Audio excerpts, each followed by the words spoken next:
मैं समय हूँ। मैं पिछले त्रेता युग, सतयुग, द्वापर युग में भी था और मैं आने वाले युग कलयुग में भी रहूँगा। मेरा विनाश नहीं हो सकता, मेरा जन्म नहीं हो सकता, मुझे इस संसार से मिटाया नहीं जा सकता, क्योंकि मैं समय हूँ।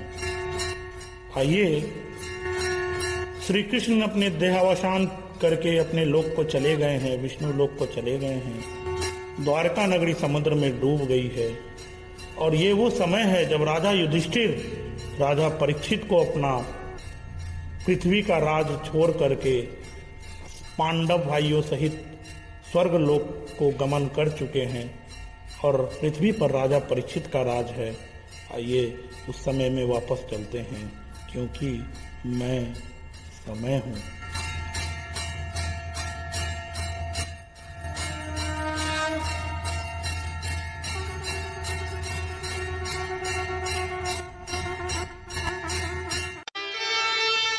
जो कुछ है संसार में,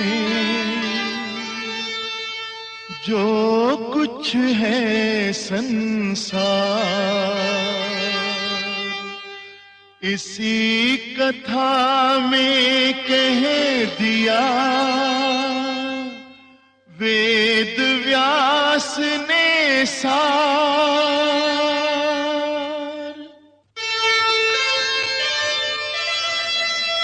याद रखें हम आप सब कर्मों के परिणाम, विदा ले रहे आज हम करते हुए प्रणाम।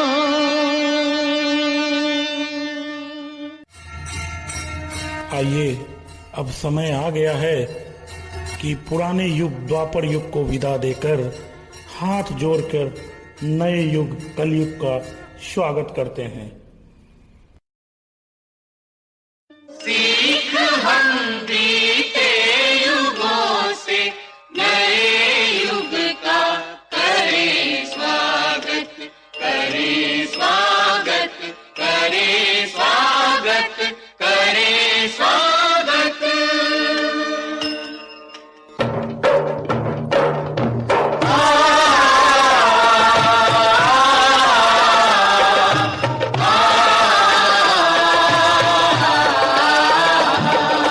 भारत की है कहानी सदियों से भी पुरानी, है ज्ञान की ये गंगा, ऋषियों की अमर वाणी, ये विश्व भारती है, वीरों की आरती है नित नई पुरानी, भारत की कहानी।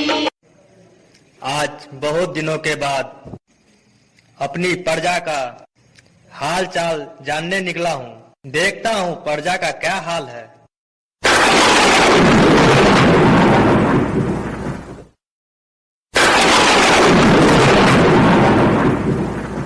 अरे, मेरे राज में ये कौन पापी है जो गाय और बैल को मार रहा है?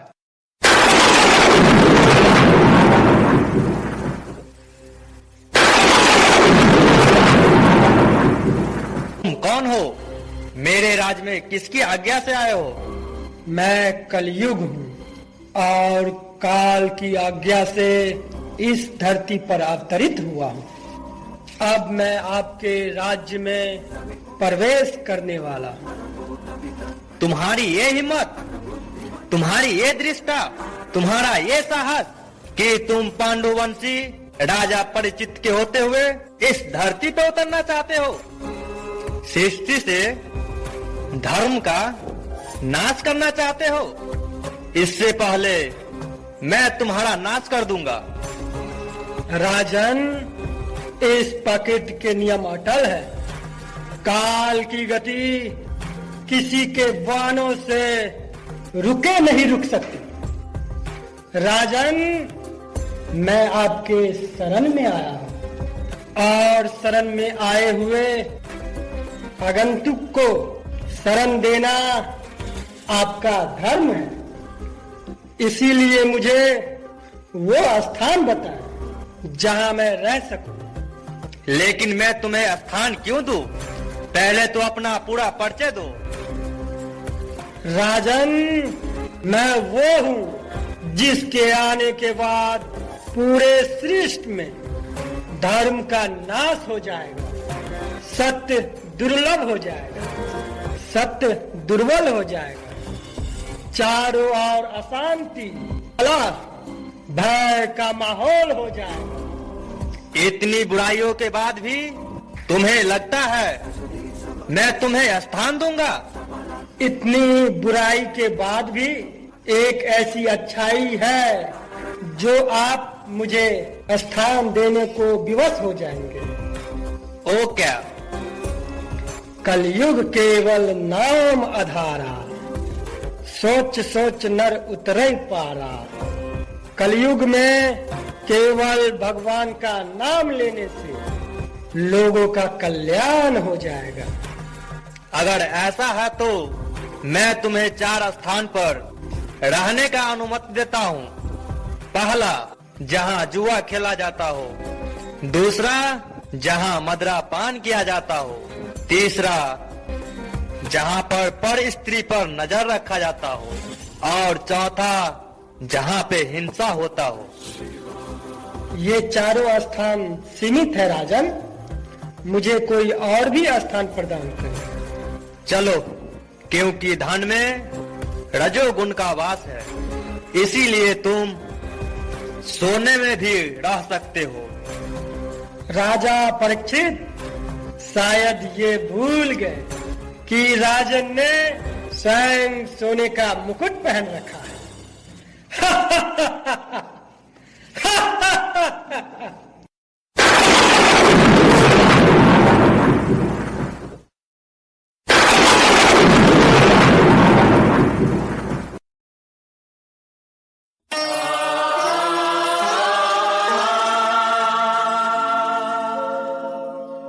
वचन दिया सोचा नहीं, होगा क्या परिणाम। सोच समझ कर कीजिए जीवन में हर काम।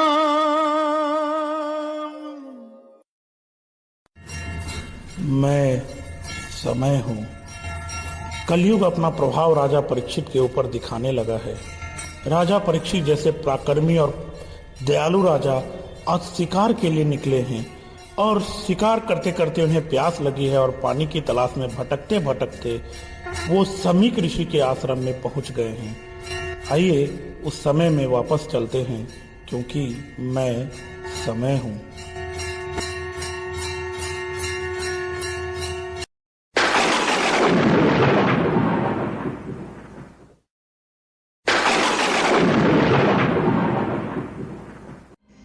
कोई शिकार भी नहीं मिला और प्यास भी जोरों की लगी है। महात्मान, मुझे पानी दीजिए, मुझे प्यास लगी है, मुझे पानी दीजिए।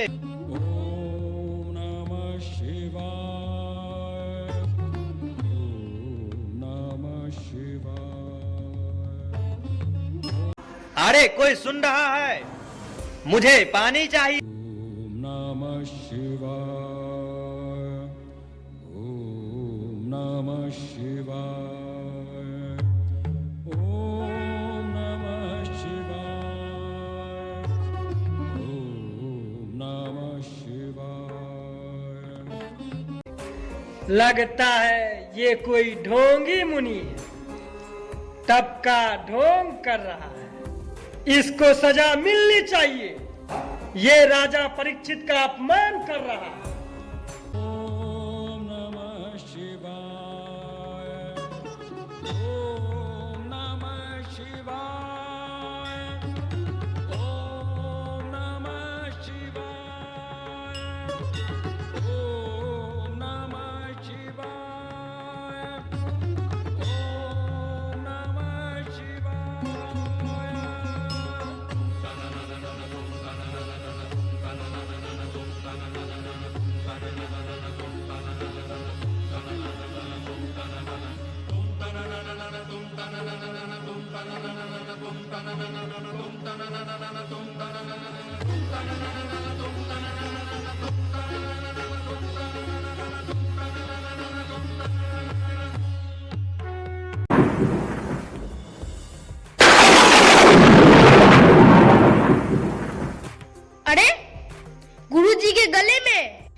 सांप किसने डाल दिया?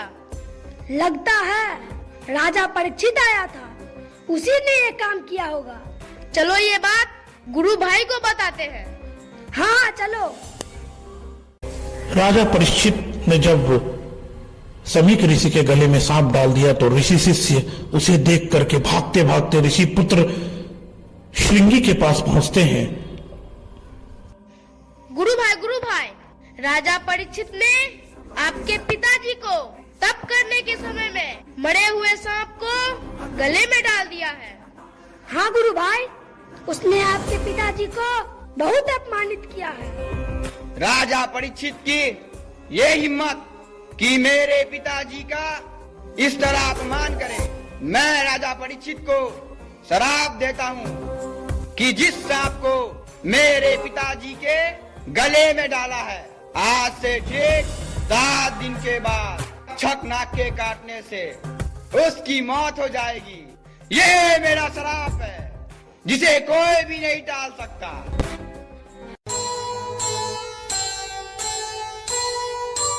आंखें देखें मौन मुख, सहा कहा नहीं जाए। लेख विधाता का लिखा, कौन किसे समझाए, कौन किसे समझाए।